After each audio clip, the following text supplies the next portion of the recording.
In this video, let's look at the multiple ways Rian Johnson obeys and breaks the rules of Chekhov's gun. Enter Benoit Blanc. This is What is Chekhov's Gun? Chekhov's gun, attributed to the 19th century Russian playwright Anton Chekhov, is a dramatic principle that claims everything in your story should be relevant and to discard anything unnecessary to the plot.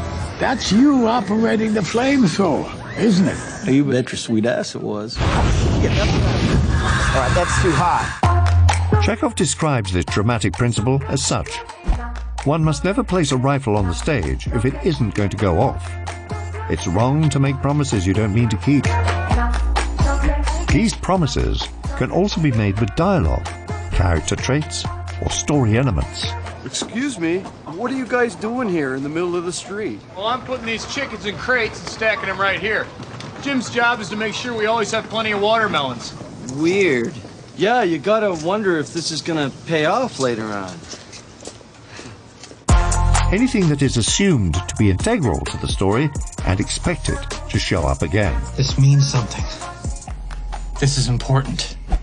To use Chekhov's gun effectively, consider these three things. Visibility is how obvious you present the quote-unquote gun. Do you use a close-up with dramatic music? Or do you let it come and go without focusing on it? So we're just gonna ignore the bear? It's a bear, it's a bear, it's a bear, it's a bear, it's a bear, it's a bear, it's a bear, it's a bear, it's a bear, it's a bear, it's a bear, it's a bear. Relevancy is how clear the importance of the gun is to the story. What do you want? Rita Hayworth. What? Is it obvious what will happen when this gun is fired?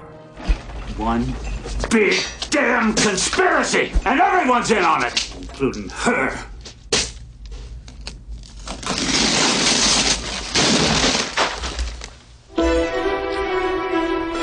Or is its relevance a mystery that will later be revealed?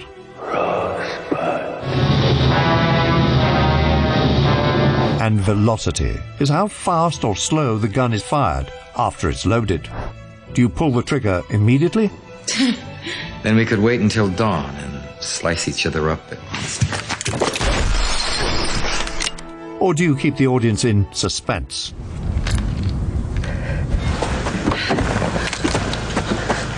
Go. Jesus!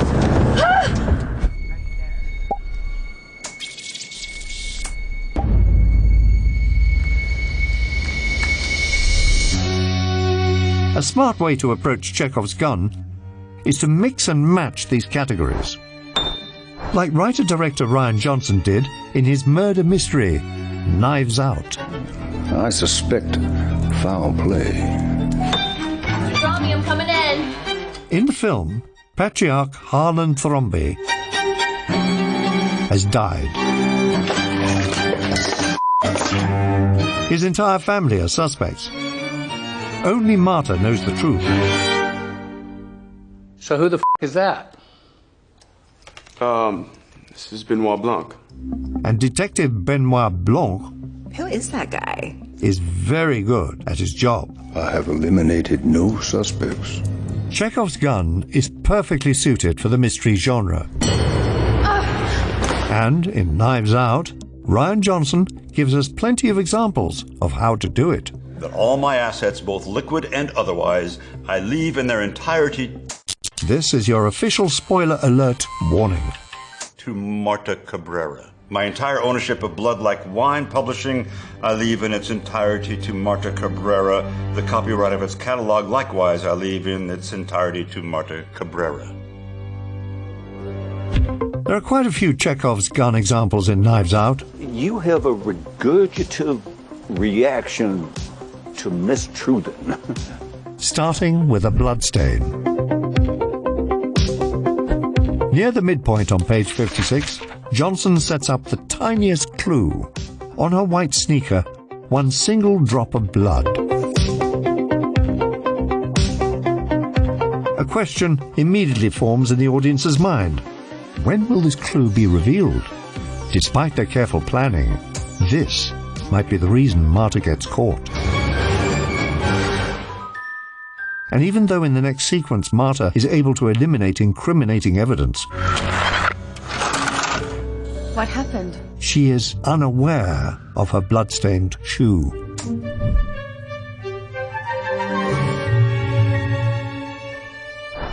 The gun is now loaded, and we wait for the inevitable shot. In this instance, the bloodstain was highly visible, clearly important to the plot, and it took over an hour for the gun to be fired. When did you know I had something to do with Harlan's death? Oh, from the first moment you set foot in front of me.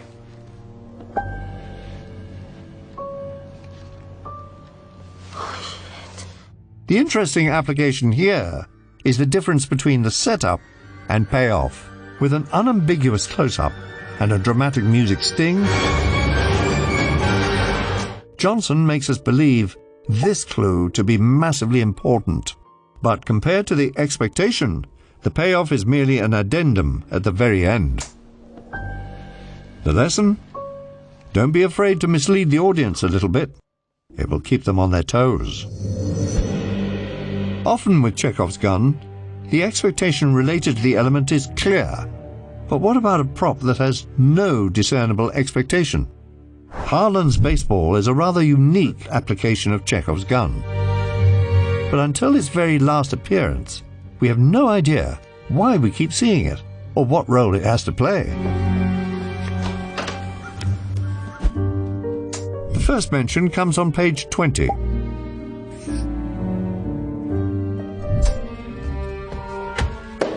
That's none of your business. I know my daughter, and she would want to know. I've put all of it in this letter to her. And we see it at least 5 more times before we finally understand its importance.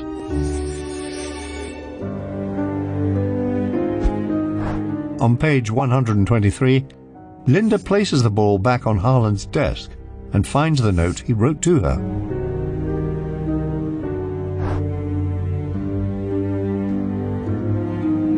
The baseball was a rather elaborate usage of Chekhov's gun. It was clearly visible, making appearances in multiple scenes, but lacked obvious relevance to the story. In a murder mystery like this, where everyone is a suspect and everything is a clue, something innocuous like a baseball can still be captivating when used in this way.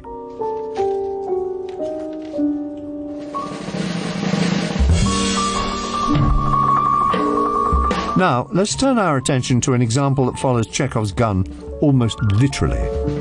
The decorative but rather menacing knife display in the library goes unmentioned throughout the film. No characters comment on its presence. Thank you all for getting together like this. But Johnson goes out of his way to make sure we see it many times. Now, with the entire solution in my field of view, the arc of this case is a tragedy of errors. Like Chekhov's original pistol on the wall, Johnson is making a huge promise to the audience. At some point, these knives are going to play a part in the story. But we wait the entire movie, and nothing happens until...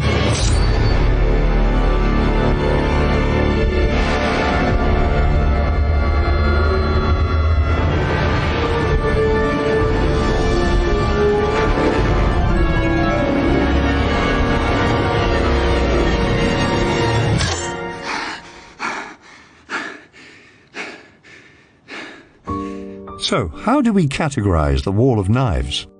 With its over-the-top design and blatant visibility, Johnson is making a huge promise that, at some point, one or all of these knives will be used.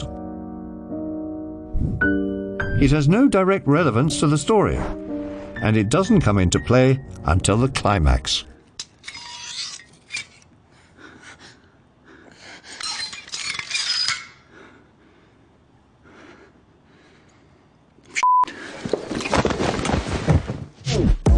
Chekhov's gun isn't about guns at all. 30 years ago, lightning struck that clock tower, and the clock hasn't run since. It's a tool to set up and pay off various elements like plot and character.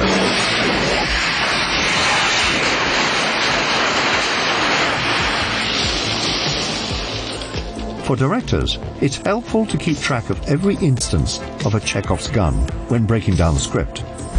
Tag the element in each scene so it's considered by the art department, and be sure to call it out when shot listing. So the next time you hang a gun on the wall, make sure it goes off.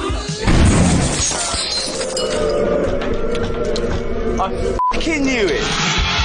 What other films or filmmakers use Chekhov's gun in interesting ways? This is compressed air. You screw around with these tanks and they're gonna blow up. Share your favorites in the comments. Fire, you son of a... On the Studio Binder blog, you'll find our additional resources on Chekhov's gun, foreshadowing, and much more. And remember Chekhov's gun when you take a stab at your next story.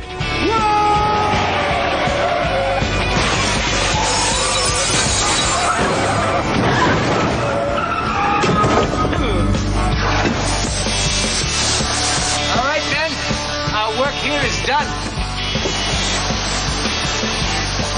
Excellent.